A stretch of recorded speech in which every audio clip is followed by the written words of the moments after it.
The sun had not risen for 3 days. Dark clouds covered the sky above Amiwaka Kingdom, and everyone whispered the same thing: the prince is dying. From the palace to the marketplace, the air smelled of fear. Mothers held their children close. Old men sat quietly under the Udala tree, and the king's guards ran up and down, carrying messages to the chief priest. Prince Obinna, the only son of King Esmaju Abuchi, lay weak in his bed. His skin burned like fire, and his eyes rolled back as if he could see spirits. All the herbalists tried. None succeeded. Then, one morning, the chief priest, Dibio Okoroma, entered the palace with his cowrie bag shaking in his hand. He bowed before the king and said, his voice trembling, "My king, the gods have spoken. Only the root of life from Ajofia forest can save your son." A cold silence filled the hall. Everyone knew the Ajofia forest, the land of the dead, where evil spirits danced at midnight.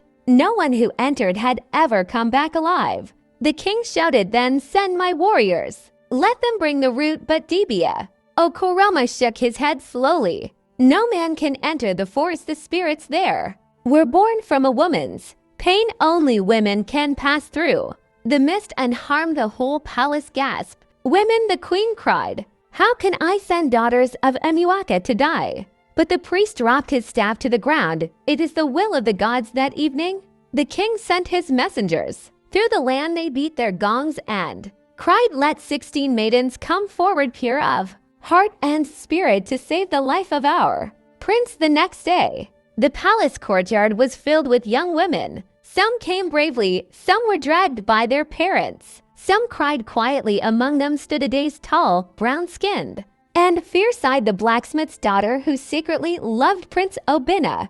Beside her was Nkem, her best friend, trembling and whispering, "Adaeze, I can't go in there." When the priest started calling names, voices rose in panic. One girl fainted, another dropped to her knees, begging her mother not to let her go. Some tried to run away and the guards caught them. The priest lifted his staff high and shouted, "If no one goes, the prince dies. If you go and perish, your names will be sung forever." The people of Amiwaka began to weep.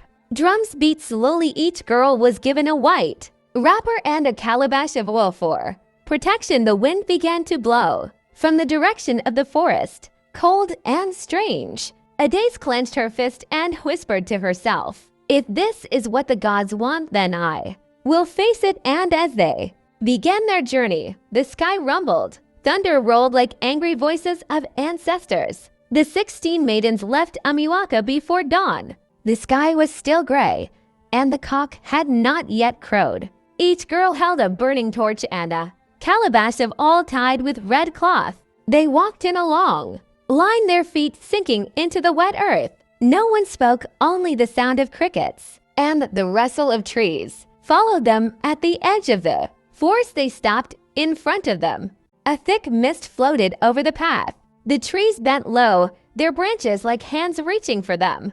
The air smelled strange, like old blood and rainwater. Nkem began to cry, "Adaeze, please let's go back. I can't do this." Adaeze took her hand.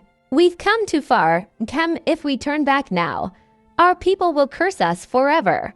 Just then, the priest's voice echoed behind them, faint, carried by the wind. "Once you enter, no one must look back. The forest knows those who are afraid." The girls looked at each other, then one by one they stepped into the mist inside the Ajofia forest. As soon as they entered, the air changed. The birds stopped singing. The torches burned lower, even though the wind was still. Every tree seemed to watch them. Faces appeared in the bark, old, twisted, whispering words no one understood. One girl, Oledo, screamed, "Something touched me." She turned around, but there was nothing there, just a shadow moving fast between the trees. The others huddled close, their torches shaking. Adaeze said firmly, "We must keep moving.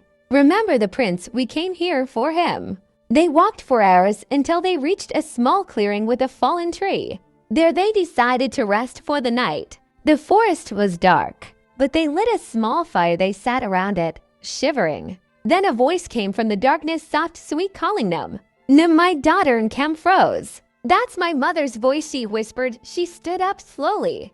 Walking toward the voice, Adaeze grabbed her arm. Wait, don't go, but Kem pulled free. She stepped into the shadows and vanished. The fire flickered violently. The rest of the girls screamed. Adaeze ran toward the spot, but the ground was empty, just a single white wrapper lying on the soil that night. No one slept again. 15 maidens sat trembling in the dark, whispering prayers. The forest had taken its first soul when morning came. The air inside the Ijemba forest was thick and heavy. A strange fog covered everything. It was hard to see more than a few steps ahead. 15 maidens now remained. Their faces were pale and tired. No one spoke of Kem. They all knew the forest had taken her. Adaeze stood and said quietly, "We move. The longer we stay here, the more it will hunt us." They began to walk again, each girl clutching her calabash tightly. The mist wrapped around them like white cloth. It was as if the forest wanted to hide them from the sun as they walked. They began to hear it again, faint voices in the distance. At first, it sounded like children laughing, then it became a song. "Amiwaka daughters, where are you going? Come closer, rest a while." The song was sweet to sweet. Their hearts felt weak, like the melody was pulling them forward. Adaeze, the same girl who screamed the night before, smiled suddenly. "Do you hear it? It's beautiful. They are welcoming." As she dropped her calabash and started walking toward the sound, Adaeze shouted, "Adaeze, stop!" But Adaeze didn't stop. She stepped deeper into the mist, smiling as if in a dream, and then her scream tore through the forest. By the time they reached her, all that was left was her calabash broken in two, and a few strands of her hair caught on a tree branch. The forest was silent again. Even the wind stopped blowing. Fear spreads. The other girls began to cry. "The forest will kill us all. Let's go back." One of them, Ngozi, turned to run, but before she took 3 steps, a shadow passed across the path and she fell flat to the ground. Her torch went out when they lifted her. Her eyes were open, but she was gone. Her spirit had left. Adaeze dropped to her knees. "O gods of Amiwaka, have mercy on us." Thunder rumbled in the sky. Though there were no clouds above, it was as if the forest itself was laughing that night. They built another small fire. They held hands and sang softly, praying for safety. The sound of the night insects surrounded them like drums of death. Adaeze couldn't sleep. She stared into the darkness and whispered, "If we die here, let it not be in vain." Somewhere deep in the forest, a pair of red eyes opened, watching them. The moon did not rise that night. Only darkness, deep, thick, and alive, covered the Ijemba forest. The fire the girls lit burned low, crackling softly like frightened voices. 13 maidens remained. No one spoke. Every sound made them jump, even the fall of a leaf. Adaeze sat with her back against a tree, her eyes wide open. She could feel something watching them, something that was not human. Then she saw it. 2 red eyes glowed in the darkness. Just beyond the firelight, they did not blink. They only watched. Adaeze whispered, "Don't move. Something is there." He girls froze. One of them, Amaka, started to shake. "Adaeze, it's looking at me." Before anyone could answer, a deep voice rolled through the forest, slow and cold. "Why have you come to the land of the dead?" The fire suddenly rose higher. As if blown by invisible wind, the red eyes moved closer. And now they saw the figure, tall, black as night, with horns curved like a ram's, and a body made of smoke. The girls screamed. Some fell to the ground. Adaeze stood, her knees trembling, holding her calabash like a weapon. "We came for the root of life," she shouted. "The prince of Amiwaka is dying. Please let us pass." The spirit laughed, a sound that shook the trees. "Life, you want life from a place where even spirits fear to live." Then it raised its smoky arm and pointed at Amaka. "You carry fear in your heart. Fear has no life." Before anyone could blink, Amaka vanished, swallowed by the dark. Her scream echoed once, then silence. The spirit turned back to Adaeze. "You are brave, daughter of Amiwaka, but bravery alone will not save you. Leave this place before it eats your soul." Adaeze fell to her knees, tears in her eyes. "If I must die here, then let it be known I died for my people." The spirit stared at her for a long time. Then the red eyes blinked once and the figure faded away, leaving only the sound of the wind. The fire dimmed again. 12 maidens remained. No one could sleep that night. They sat around the dying fire, whispering Adaeze's name like she was their last hope. Deep in her heart, Adaeze began to feel something strange. The forest seemed to know her, to call her name softly as if it had been waiting for her all along. The night slowly gave way to a gray, quiet dawn. No birds sang, no sun broke through the mist. Only the endless whisper of the trees surrounded them, the forest breathing. 12 maidens now walked behind Adaeze, their faces pale, their steps weak. Some no longer spoke, they just followed, eyes wide, like sleepwalkers after hours of walking.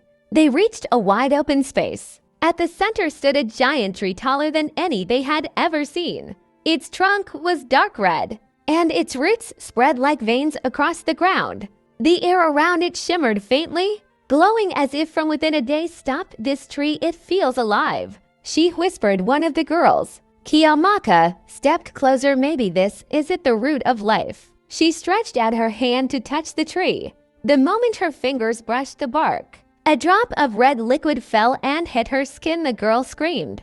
The liquid wasn't sap, it was blood. The tree began to bleed from the place she touched, and the forest responded. 1,000 whispering voices rose all around them. The wind howled, the ground shook. Step back, Adaeze shouted, but it was too late. The tree's roots began to move, crawling like snakes. They wrapped around Kiamaka's feet, pulling her down. The others tried to grab her, but the soil opened wide and swallowed her whole. When it closed again, only her white wrapper was left lying on the red earth. Silence fell. The blood on the tree slowly stopped flowing, leaving behind a mark that looked like a face. Adaeze fell to her knees, trembling. This forest is alive. It is watching us. Every step we take, it listens. One of the younger girls began to cry. Let's go home, Adaeze, please, before it kills us all. Adaeze looked at her, her eyes red. But steady. If we run, the prince dies. If we stay, we may die, but our names will live forever. The girls gathered their courage and moved forward again, passing the bleeding tree, deeper into the forest where no human had ever walked before. The mist grew darker. Somewhere far ahead, a faint blue light flickered between the tree as if something sacred was waiting for them. But from behind, unseen by any of them, a shadow crawled across the ground, following them quietly. The deeper they went into the Ijemba forest, the quieter the world became, as if the air itself was listening to their hearts. 11 maidens now remained. The mist had turned blue, glowing faintly in the darkness. In the distance, something shone like moonlight resting on water. Adaeze stopped and whispered, do you see that light? The gods are showing us the path. But not everyone agreed on. Fear had taken hold of their hearts. Yoloku, the youngest, began to shake her head. We can't do this anymore. I want to go home. Another girl, Ijemba, stepped forward beside her. She's right, Adaeze. We've lost too many sisters. Let's turn back while we still can. Adaeze looked at them with tired eyes. The path home is behind us, but it's no longer the same path. The forest changes every moment, but Ijemba snapped. You can stay if you want. I'm leaving. She grabbed Oluwaku's hand, and together they turned and ran into the mist, their torches flickering as their footsteps vanished down the path of no return. For a long time, Adaeze and the others stood watching the fog. Nothing moved. Then a soft laugh echoed through the forest. It wasn't a laugh of joy, it was thin, cold, and cruel. Ijemba and Yoloku ran until their breath failed them. They thought they were free. They thought they could see sunlight through the trees. But as they stepped forward, the trees began to move. Branches twisted around them, forming a wall. The ground turned soft like mud. Yoloku screamed. The way is closing. Suddenly, a woman appeared before them, tall, covered in white cloth, her face hidden. She spoke in a voice that sounded like 1,000 whispers. You turned your back on destiny, and now destiny turns its back on you. Ijemba dropped to her knees. Please, we only wanted to live. The spirit stretched out her hand, long and dark, and touched their foreheads. Their bodies froze instantly, turning to white stonewood. The mist cleared to small stone statues, stood beside the path, their faces still shaped in fear. The pool of blue light far ahead, Adaeze and the remaining 9 girls reached the glowing light. It was a small pool of clear water, shining from beneath as if the moon lived inside it. The air around it was calm, peaceful, almost beautiful. The girls fell to their knees, drinking from it to quench their thirst, but as each one looked into the water, they saw their reflection move differently. One saw her dead mother, another saw her childhood. Adaeze looked in and saw the prince, lying sick in bed. Calling her name, tears filled her eyes. He's still alive, we can still save him. Then the water rippled and a voice came from beneath it.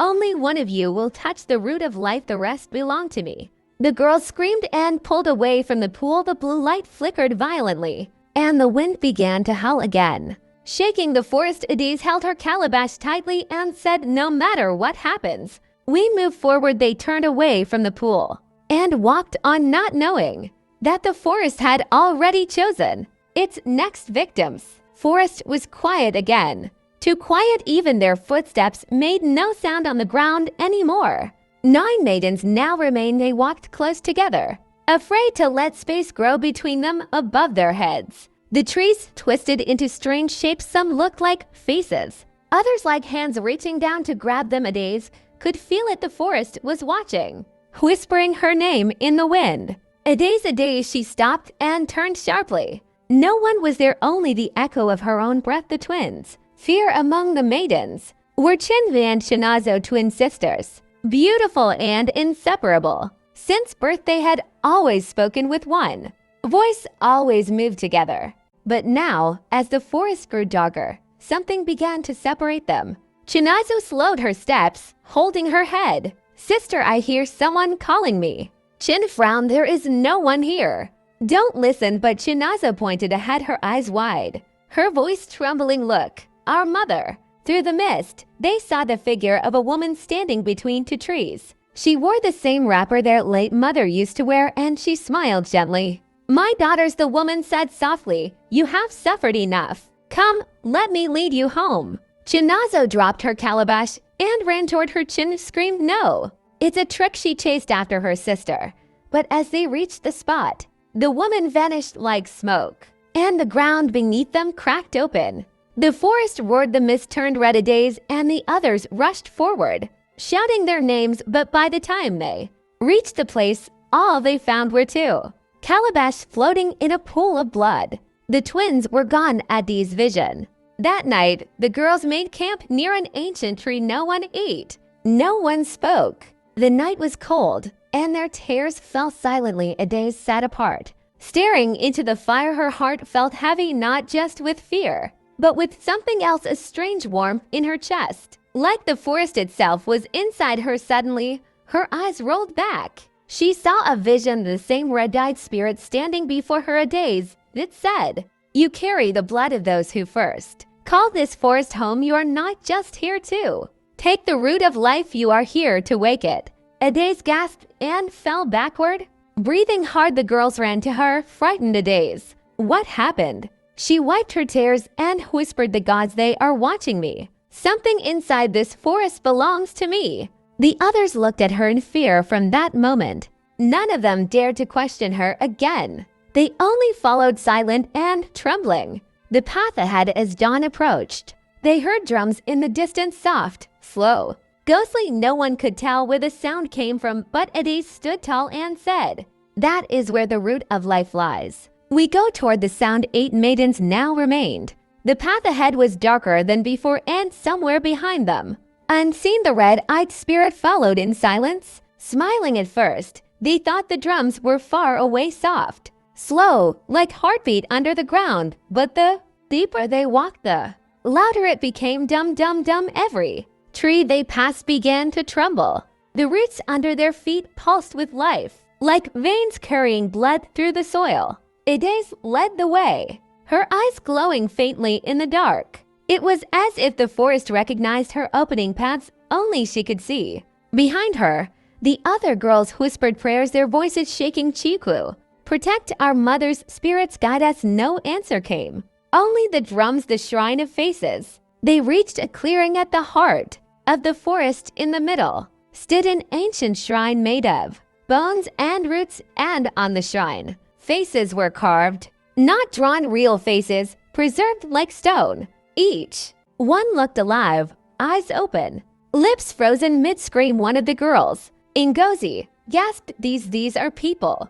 Adaeze touched one face. It felt warm, and then it blinked. Ngozi screamed and ran back, but before anyone could move, the ground opened and swallowed her whole. The soil closed again, leaving only her wrapper fluttering on the ground. The drums stopped silence then. One by one, the eyes on the shrine turned toward Adaeze, the spirit's warning. The red-eyed spirit appeared again, this time fully formed.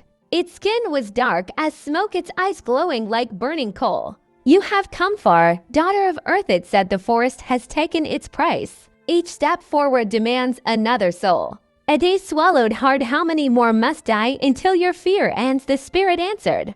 The root of life cannot be touched by trembling hands. Then it vanished, leaving behind a strange glow from the ground. Something golden was buried there. Deep beneath the shrine, Adaeze knelt. Her hands shook as she began to dig. The choice suddenly, Amaka, one of the stronger girls, shouted, no, we've lost too many. We must go back before it's too late. Two others agreed, nodding. Crying, we cannot die here. Adaeze stood and faced them. If we go back now, the prince dies. Our people die. Everything dies, but Amaka dropped her calabash and turned to run. The two girls followed her. They ran toward the edge of the clearing. But the forest closed in on them. Branches stretched like arms, snatching their bodies, lifting them high. They screamed as vines wrapped around their necks. The forest swallowed them whole, leaving only silence again. Adaeze fell to her knees, tears streaming. She whispered, forgive me, I will not run. The remaining 5 maidens stood beside her. They watched as she reached into the earth and pulled out a glowing root, bright like fire under water, the root of life. As soon as she held it, the forest went completely silent. Even the wind stopped. Then, from behind her, a low voice whispered, now, daughter of the forest, the true price begins. The wind fell silent. Even the forest seemed to stop breathing.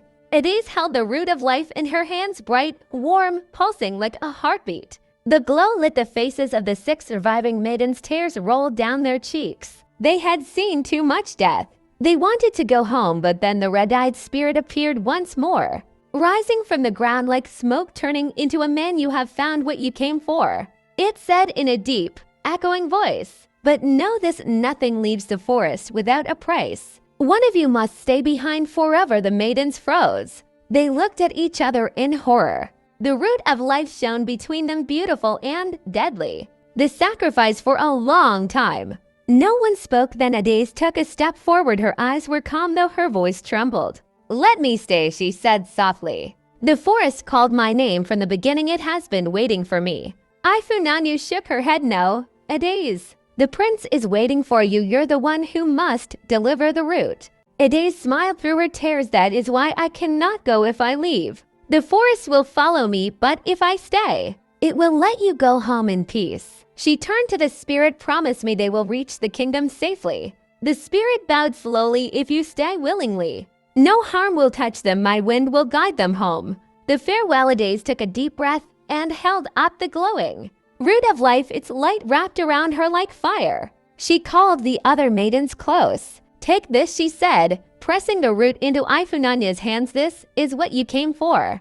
Give it to the priest. Tell him to grind it in water before sunrise. That is the only way to save the prince. Ifunanya was crying uncontrollably. Adaeze, please come with us. We can all make it out together. Adaeze shook her head. Her tears fell quietly as she untied a red coral bead from her neck. She placed it in Ifunanya's hand beside the root. Give this to the prince, she whispered. Tell him I love him. Tell him my soul will always walk with his in dreams, in the wind, in the rain. The other girls began to sob. Who will lead us home? One asked. The spirit stepped forward again. The wind will lead you, it said. And when you feel it touch your face, know that it carries her spirit. The departure. Adaeze smiled weakly, waving as the 5 maidens turned to leave. As they walked away, a soft breeze began to circle around them, warm, guiding, bright with golden dust. They didn't look back. They knew if they did, they would never be able to leave. Adaeze stood before the shrine. Surrounded by spirits, she lifted her hands and prayed. Let my sacrifice bring life to my people. let my love become their healing."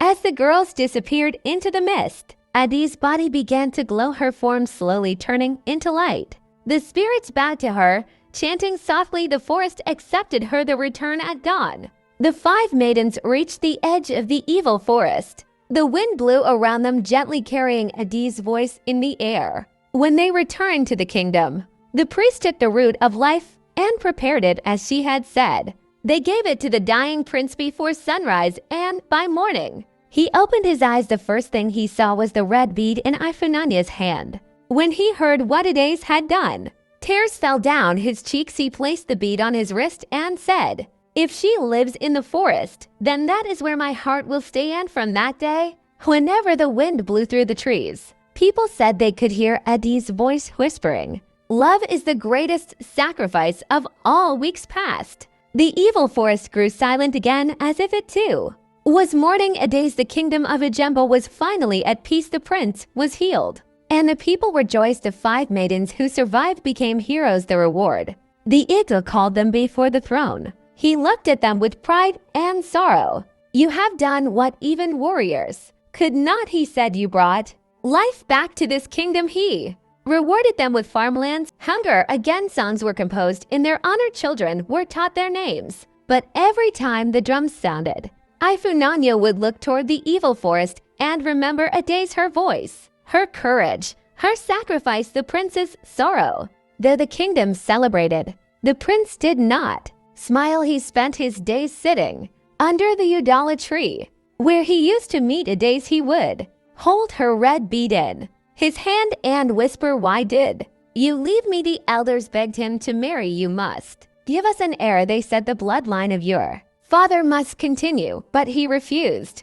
"My heart belongs to Adaeze," he said. "No woman can take her place." The dream. One night, as the moon shone full and bright, the prince fell asleep with Adaeze's bead beside him. In his dream, she appeared glowing, gentle, dressed in white. The wind danced around her, carrying the soft sound of flutes. She smiled sadly. "My prince," she said, "you must let me go." He reached for her, tears in his eyes. "How can I? You are my heart." Adaeze placed her hand on his chest. "Your heart still beats because of me, but if you do not marry, the throne will fall and my sacrifice will mean nothing." The prince began to cry. "Who can I ever love again?" Adaeze smiled softly. "Look at Ifunanya," she said. "She has my spirit, brave, kind, and loyal. You can use her to replace me, not to forget me, but to continue what we began." Then she touched his forehead and whispered, "Live, my love, live for both of us." As she faded, the wind blew softly, carrying her voice. "When you hear the trees sing,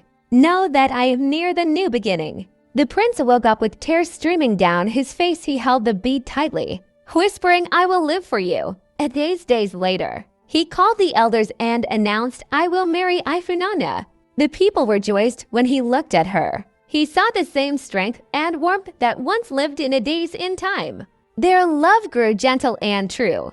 When Ifunanya gave birth to their first child, a baby girl, the prince held her high and said, "Her name shall be Adaeze." The drums beat across the land. The people sang, and as the wind blew through the palace, the bead on the prince's wrist shone faintly, and a soft voice whispered in the breeze, "I am proud of you, my love." The end moral: true love does not die, it transforms, it blesses, and it continues through those who remember. One, courage and sacrifice. The 16 maidens show bravery by stepping into a dangerous forest that no man could enter. Adaeze's willingness to risk herself for the prince and the kingdom teaches us that true courage often requires selflessness. 2, leadership and responsibility. Adaeze leads the remaining maidens through the forest, making difficult decisions for the greater good.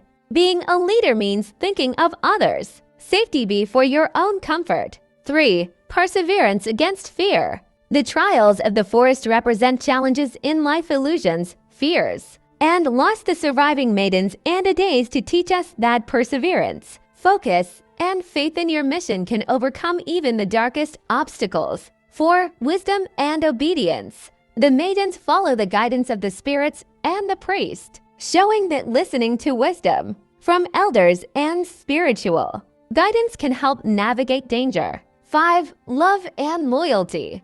Adaeze's love for the prince transcends physical presence. She ensures the bead reaches him, even when the prince hesitates to marry others. His loyalty to Adaeze shows that true bonds are eternal and deeply meaningful. 6. Letting go and moving on. The prince's eventual acceptance to marry Ifunanya shows that moving forward does not mean forgetting the past, but honoring it while embracing the future. 7. Legacy and honor. The surviving maidens are rewarded with land and respect, and the kingdom thrives under the root of life. This teaches us that bravery, sacrifice, and virtue leave a lasting legacy for generations. 8. Spirituality and faith. The spirits, glowing lights, and divine guidance throughout the story remind us that faith and belief in something greater than oneself can guide you through impossible challenges. Overall moral of the story: true heroism combines courage, sacrifice, loyalty, and wisdom. Challenges may demand personal risk, but perseverance, faith, and love create a lasting legacy even when loss occurs. Hope, guidance, and moral integrity ensure life and community flourish. Courage, sacrifice, and love are the true marks of a hero. Adaeze and her maidens teach us that even in the darkest forests, perseverance, faith, and loyalty can overcome fear and danger. True leadership means protecting others, making tough choices, and leaving a lasting legacy. And sometimes, letting go and moving forward doesn't mean forgetting. It means honoring the past while embracing the future. So I want to use this opportunity to tell you that Jesus loves you and he said he's coming very soon. Me and you don't know when it's coming. He can come at any time we did not expect it. Is now that is not yet come that we have the chance and the opportunity to give our life to him, accept him as our Lord and personal Savior. No matter how far you are gone with your sin, he will still forgive you. Give your life to him today. He's waiting. Thank you for watching. If you learned from this story, don't forget to subscribe. Turn on the notification bell so you don't miss our next story.